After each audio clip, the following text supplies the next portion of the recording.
Well, I'm lucky enough to have a little bit of time off from the YMCA, and I decided to go tent camping with Kathleen up to or down to California. So we're in the Sequoia National Park. It's beautiful here.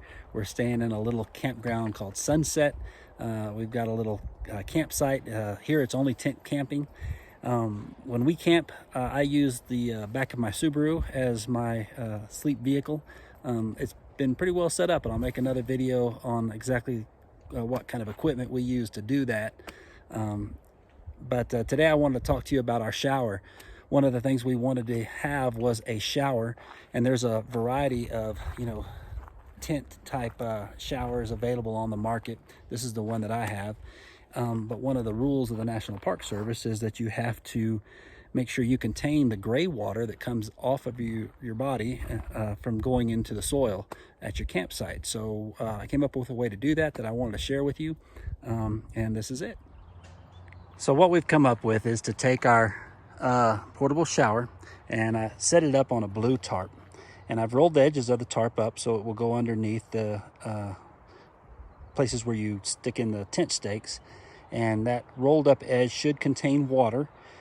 It's my second line of defense. It's not my primary way to catch water. This is just here to catch water that goes outside of my primary way. And that primary way is right over here. Hello, Kathleen. So I found this shower pan at Lowe's. The shower pan is made for hot water heaters. Basically, you put your hot water heater inside this pan, and then you hook up PVC piping from this outlet to a drain so that if your hot water heater ever fails, the water will go into the drain. What I'm going to do is take and also use this 3/4 inch plug, which I also bought at Lowe's, and I'm going to use it to close that hole up. Now the water will stay inside this pan, which I will stand in when we take a shower.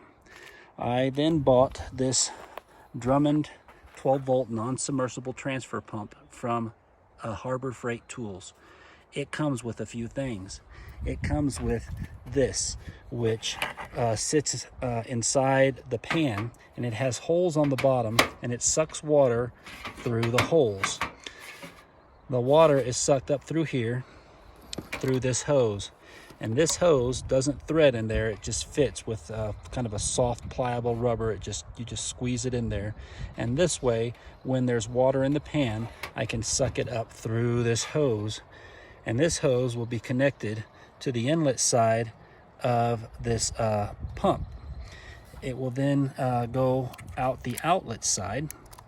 I'm going just to use a regular water hose. Kathleen found this at a little thrift store kind of place. It's a flexible water hose. I'll hook the water hose to the outlet side, and I'll feed it into the bucket.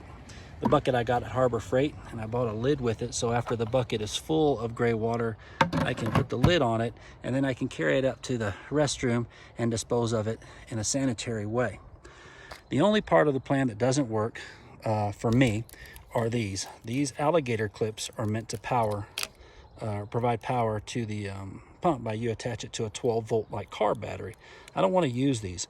I want to use my Jackery power bank. I use this. I charge it up either with the car, or I can charge it with at the house through regular 120, or I can hook it up to my solar panels and charge it with solar. And it provides me the ability to produce power either through this outlet or these USBs, or through a regular 120 type volt. It's got an inverter built in. It's ready to go. I just need to find a way to make these plug into this, and what I'm going to use is this cigarette lighter adapter, because on times where I don't have this with me, I can also use my vehicle, which has a cigarette lighter type adapter. So I found this also at Harbor Freight Tool. It's an extension that extends things. Basically would allow me to use the same outlet that's on here is here, and this plugs into that. So I'm going to clip off the end that I don't need here, and I'm going to splice it into these wires so that I can now plug this into my Jackery and provide power to my pump. It's got a nice long cord. It's got an on and off switch. I bought this at Harbor Freight Tools because I didn't have my regular tools set up with me as I'm traveling. This was less than $5, and it provides me the way to crimp and cut and the connections I need. So let's put that together.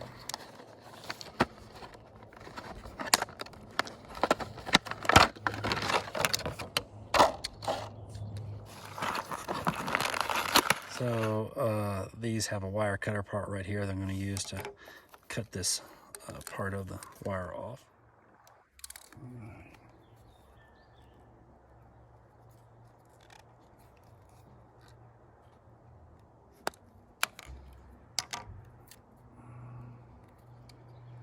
Then I'm going to pull these two wires apart to give myself a little bit of room. And then it has a wire stripper right here. You just have to pick the right kind of gauge and strip it. I'll start with a 12 gauge. There we go. Looks like this one has like a little inner housing, which I'll also have to take off. It's a little smaller gauge now.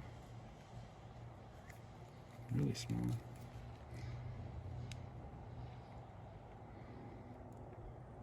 There we go. And then repeat for the other side. All right, so now I'm going to use these little red connectors. I'm going to slide it over. I've stripped the wires and I've twisted them to make it easy to get this in here without it fraying. And I'm going to slide that over. And then I'm going to use the crimper. And you see it's got some dots on there. Those are the different colors that I use. So this is a 18 to 22 gauge. So I'll use the red dot since it's a red connector, and I'll put that on there and give it a squeeze to tighten that metal on the inside around the copper wire on the inside. I'll give it a little pull to make sure it's secure, and it is. I'll do the same thing on the other side. Now I left a little bit of the red wire of this showing so I can know which one is red and which one's not, because the direction of the polarity on this thing could affect which way your pump pumps. So I want to make sure I get that right. So I'll put that back on there again, and again I'll be squeezing that down nice and tight. Give it a little tug, make sure it's on there. Okay, now I'm going to do the same thing for this side. Okay, so I've got the wires that were going to the pump stripped, and I've twisted them the same way. And now I'm going to make sure I connect my red wire with my red wire in here. And then I'll once again crimp it.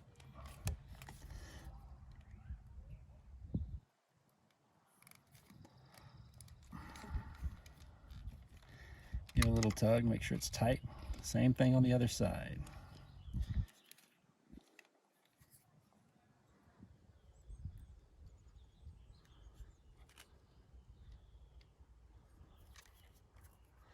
And this really is the hardest part of the whole project.